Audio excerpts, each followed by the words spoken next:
Hello，大家好。我再講多次居屋。居屋係樓市階梯比較好用嘅一個工具，比較初級嘅。咁佢除咗首期要求少之外咧，上車亦都容易嘅，因為有政府擔保。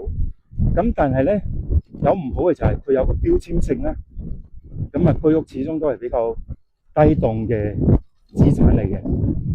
咁另外咧，佢亦都售賣咧有一定嘅限制啦。譬如喺2年內咧，就唔可以轉賣啦，2年後先可以喺居屋第二市場嗰度轉售，10年後咧先可以補地價喺自由市場轉賣。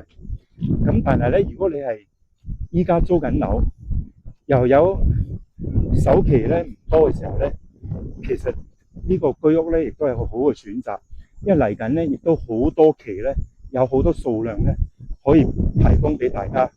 咁所以咧呢個不妨咧可以考慮下，咁係做一個咧正確嘅置業選擇。多謝大家，多謝大家，拜拜。